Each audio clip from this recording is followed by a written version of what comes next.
கதைகளை கேட்கும் போது நெஞ்சம் நெகிழும், சில கதைகளை கேட்கும் போது நெஞ்சம் கணக்கும். ஆனால் இந்த இந்திரனோட கதையை கேட்கும் போது சீனு நம்மளுடைய முகத்தை சுளிக்க வைக்கிற அளவுக்கு இருக்கும். கடவுளா இருந்துட்டு எப்படி இப்படி ஒரு காரியத்தை செஞ்சாரு, நமக்கே அவர் மீது வெறுப்பு வரும். புராணங்கள்ல இந்திரனை பத்தி என்ன சொல்றாங்கன்னா, அவன் மது குடிப்பான்னும், தன்னோட இந்திர தேசத்துல ரம்பை, ஊர்வசி, ரதி போன்ற பேரழகிகளை ஆசை நாயகிகளாக மட்டுமில்லாம அவங்கள வச்சு முனிவர்களோட தவத்தை கலைக்க ஏவி விட்டு காரியம் சாதிப்பான்னும் கூறுகிறார்கள். அழகான பெண்கள் வேற எந்த உலகத்துல இருந்தாலும் தன்னோட பதவி அதிகாரத்தினால தந்திர வித்தையால எப்படியும் அவங்கள அடைஞ்சிருவானாம். இப்படி கீழ்த்தரமான செயல்களை செஞ்ச இந்திரனுக்கு உடம்பெல்லாம் ஏன் பெண் உறுப்புகளாக இருந்தது? அகலிகை ஏன் கல்லாக மாறினாங்க? இவங்க 2 பேருமே அப்படி என்ன தப்பு செஞ்சாங்க? அதற்கான காரணம் என்னன்னு பார்க்கலாம். தேவர்களும் அசுரர்களும் சேர்ந்து பாக்கடலை கடையிறாங்க. அப்ப அதுல இருந்து அழகான ஒரு கன்னி ஒருத்தி தோன்றினாள். அவள்தான் பஞ்ச கன்னிகள்ல ஒருத்தியான அகலிகை. அவளோட அழகுல மதிமயங்கிய இந்திரன் அவளை தன்னுடையவளாக்கிக்க ஆசைப்பட்டான். அதே சமயத்துல மகா தவசீலரான கௌதம முனிவரும் அகலிகைய தன்னுடைய மனைவியா ஆகிக்க விரும்பினாரு. இந்த 2 பேருமே தங்களோட விருப்பத்தை பிரம்மதேவர் கிட்ட சொன்னாங்க. உடனே பிரம்மதேவர் ஒரு போட்டியின் மூலமே இதற்கு தீர்வு காண முடியும்னு சொல்லிட்டாரு. இருவரையும் நோக்கிய பிரம்மதேவர், மகத்தானவர்களே, உங்களுடைய ஆசை நியாயமானதே. ஆனால் உங்கள ஒருத்தர் மட்டுமே இந்த கண்ணிய அடைய முடியும். நான் கூறும் நிபந்தனைகளை ஏற்று யார் முதல்ல அதை நிறைவேற்றுகிறீர்களோ அவர்களுக்கே இவள் உரியவள். உங்கள யார் முன்னும் பின்னும் முகம் கொண்ட பசுவை கண்டு அதனை மும்முறை வலம் முதல்ல என்னிடம் தக்க ஆதாரத்தோடு கூறுகிறீர்களோ அவரே இந்த அகலிகைக்கு மாலை சூட தகுதியானவர்னு பிரம்மதேவர் கூறினார். இதை கேட்ட இந்திரன், முன்னும் பின்னும் முகம் கொண்ட பசுதானே, இதோ இப்போதே புறப்படுகிறேன். உலகத்துல அப்படிப்பட்ட பசு எங்க இருந்தாலும் அதை கண்டுபிடிச்சு வணங்கி இந்த அழகியோட கரம் பற்றுவேன் என்று சொல்லிவிட்டு தன்னுடைய மேக வாகனத்துல ஏறி உலகத்தை சுற்றி வர புறப்பட்டார். கௌதம முனிவரோ பிரம்மனோட நிபந்தனையை கேட்டு சோர்வடைந்தார். முன்புறமும் பின்புறமும் முகம் கொண்ட பசு எங்க உள்ளது? அப்படிப்பட்ட ஒரு பசுவை இதுவரை நான் கண்டதே இல்லையே, அதை எப்படி காண முடியும்? சரி, நம்மனால ஆவது என்னன்னு எல்லாம் ஈசன் விட்ட வழின்னு ஈஸ்வர தியானத்துல அமர்ந்தார் கௌதம முனிவர். அப்போது அங்கே நாரத முனிவர் வந்தார். கௌதமர் அவரை வரவேற்று உபசரித்தார். அப்போது நாரதர், மகரிஷி, தங்களோட உள்ளத்தில் உள்ள ஆசையும் பிரம்மதேவரோட நிபந்தனையையும் நான் நன்கு அறிவேன். வாருங்கள், அருகில் ஒரு கோசலம் உள்ளது. அங்கே சென்று முன்னும் பின்னும் முகம் கொண்ட பசு உள்ளதான்னு பார்க்கலாம்னு சொன்னாரு. இத கேட்ட கௌதம முனிவர் மகிழ்ச்சி அடைந்தார். பசுக்கள் நிறைந்த அந்த கோசலைக்கு இருவரும் சென்றார்கள். ஆனால் அங்கு அவர்கள் தேடிய பசு கிடைக்கவில்லை. கௌதமர் சோர்ந்தார். தான் விரும்பிய அகலிகை தனக்கு கிடைக்காலோ மாட்டாளான்னு ஆதங்கம் ஒரு புறம்.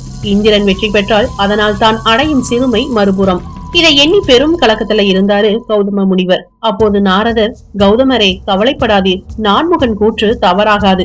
அதோ பாருங்கள், முன்னும் பின்னும் முகங்கள் கொண்ட கோமாதா என்று குதூகலத்தோடு சொன்ன நாரதரோட குரல் கேட்டு கௌதமர் அவர் சுட்டிக்காட்டிய திசையில் பார்த்தார். அப்போது அங்கு பசு ஒன்று கன்றை ஈன்று கொண்டிருந்தது. பசுவின் பின்புறம் வெளிப்பட்ட கன்றுவின் முகம் பார்ப்பதற்கு பரவசமாக இருந்தது. முன்னும் பின்னுமாக 2 பசுமுகங்கள் தெரிவது போல அந்த காட்சி சட்டென்று உணர்த்தியது.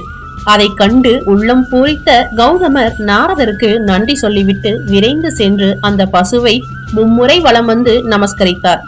பின்னர் நாரதரும் கௌதம முனிவரும் பிரம்மதேவரை சந்தித்து முன்னும் பின்னும் முகம் கொண்ட பசுவை தான் பார்த்து வணங்கி வந்த விவரத்தை கூறினார். நாரதரும் கௌதமனின் கூற்றை ஆமோதித்தார். அதை கேட்டு மிகவும் திருப்தி அடைந்த பிரம்மன் அகலிகைய கௌதம முனிவருக்கு வேத முறைப்படி திருமணம் செய்து வைத்தார். அப்போது உலகை சுற்றி வந்தும் பிரம்மன் குறிப்பிட்ட பசுவை காண முடியாமல் போன மனசோர்வோட பிரம்மனோட இருப்பிடத்தை அடைந்தான் இந்திரன்.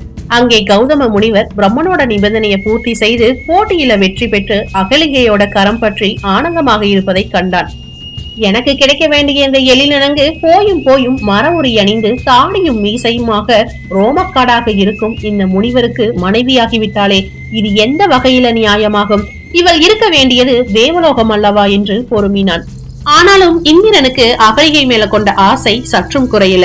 இந்திரன் ஒரு நாள் அகலிகையின் இருப்பிடத்திற்கு சென்றான். விடியற் காலையில சேவல் கூவும் போது கௌதம முனிவர் நதியில நீராட கிளம்புவாரு. இந்திரன் அந்த சேவலா மாறி விடிவதற்கு ஒரு சாமத்திற்கு முன்பே கூவி விடிந்த தோற்றத்தை ஏற்படுத்துகிறான். கௌதம முனிவரும் விடிந்ததா நினைத்து நீராட கிளம்புறாரு. அந்த சமயத்துல இந்திரன் கௌதம முனிவரின் உருவத்தில் குடிலுக்குள் சென்றான். அகலிகைய அணைக்கிறான். அவளும் உடன்பட்டாள். இந்திரன் அவளுடைய கைகளை பிடித்தான். தன்னுடைய கணவரோட குணாதிசயத்தை போல தெரியலன்னு மனசுக்குள்ள நினைக்கிறான். ஏதோ ஒரு தவறு நடக்கிறது என்று புரிந்து கொண்டாள். ஆனாலும் என்ன செய்வதென்று அவளுக்கு தெரியவில்லை. அதே சமயத்துல இன்னும் சரியா பொழுது விடியலங்கிறத உணர்ந்த கௌதம முனிவரும் ஏதோ தவறு நடக்க போகிறதுன்னு உணர்ந்து விரைவா குடிலுக்கு திரும்பினார். கௌதம முனிவர் திரும்பி வருவதை உணர்ந்த இந்திரன் பூனை உருவத்திற்கு தன்னை மாற்றிக்கொண்டு அங்கிருந்து வெளியேறினார். இதனை அறிந்த கௌதமர் பூனை உருவத்தில் இருப்பது யார் என்று தெரிந்து கொள்ள தன்னுடைய கையில் இருந்த தண்ணீரை தெளித்தார். அப்போது இந்திரன் கௌதமரோட உருவத்தை அடைந்தார். தான் போல் இருப்பவனை பார்த்த கௌதமர் நடந்ததை புரிந்து கொண்டார். உடல் முழுவதும் உனக்கு பெண்ணுறுப்புகளாக போகட்டும் என்று அவனை சபித்தார். கணவனின் தொடு உணர்வை அறிந்து கொள்ளாமல் கல் போல் இருந்த நீ கல்லாக போவாய் என்று அகலிகைய சபித்தார். அகலிகை நடந்த உண்மையை உணர்ந்து கௌதமரோட கால்ல விழுந்து கதறினாங்க. நீண்ட காலம் காற்றையே உணவாக எடுத்துக்கொண்டு கல்லாக இருப்பாயாக.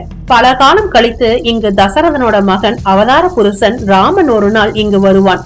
ராமனோட கால்பாதம் உன் மீது பட்டதும் உன்னுடைய சாபம் பாவம் இரண்டும் நீங்கும்.